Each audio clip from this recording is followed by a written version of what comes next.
بسم اللہ الرحمن الرحیم۔ شروع اللہ کا نام لے کر جو بڑا مہربان نہایت رحم والا ہے۔ اے اہل اسلام، اب اللہ اور اس کے رسول کی طرف سے ان مشرکوں سے جن سے تم نے عہد کر رکھا تھا بیزاری اور جنگ کی تیاری ہے، سو مشرکو تم زمین میں 4 مہینے چل پھر لو اور جان رکھو کہ تم اللہ کو عاجز نہ کر سکو گے، اور یہ بھی کہ اللہ کافروں کو رسوا کرنے والا ہے۔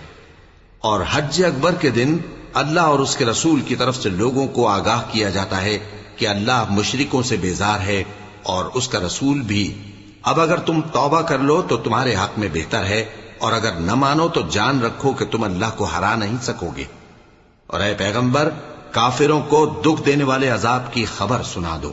البتہ جن مشرکوں کے ساتھ تم نے عہد کیا ہو اور انہوں نے تمہارا کسی طرح کا قصور نہ کیا ہو اور نہ تمہارے مقابلے میں کسی کی مدد کی ہو، تو جس مدت تک ان کے ساتھ عہد کیا ہو اسے پورا کرو، کہ اللہ پرہیزگاروں کو دوست رکھتا ہے۔ پس جب عزت کے مہینے گزر جائیں تو مشرکوں کو جہاں پاؤ قتل کر دو، اور ان کو پکڑ لو اور گھیر لو، اور ہر گھات کی جگہ ان کی طاق میں بیٹھے رہو۔ پھر اگر وہ توبہ کر لیں اور نماز قائم کرنے اور زکوٰۃ دینے لگیں تو ان کا رستہ چھوڑ دو، بے شک اللہ بخشنے والا ہے، مہربان ہے۔ اور اگر کوئی مشرک تم سے پناہ کا خواستگار ہو تو اس کو پناہ دے دو، یہاں تک کہ وہ کلام اللہ کو سننے لگے، پھر اس کو امن کی جگہ واپس پہنچا دو، اس لیے کہ یہ بے خبر لوگ ہیں۔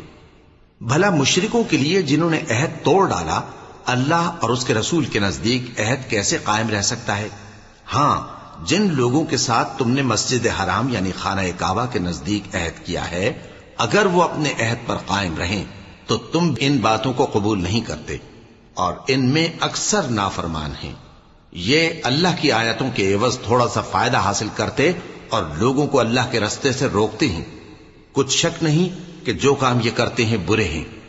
یہ لوگ کسی مومن کے حق میں نہ تو رشتہ داری کا پاس کرتے ہیں نہ عہد کا، اور یہ حد سے تجاوز کرنے والے ہیں۔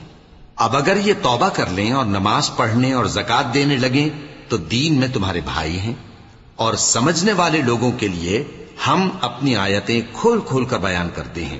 اور اگر عہد کرنے کے بعد اپنی قسموں کو توڑ ڈالیں اور تمہارے دین میں تانا زنی کرنے لگے تو ان کفر کے پیشواؤں سے جنگ کرو، ان کی قسموں کا کچھ اعتبار نہیں ہے، عجب نہیں کہ اپنی حرکات سے باز آ جائیں۔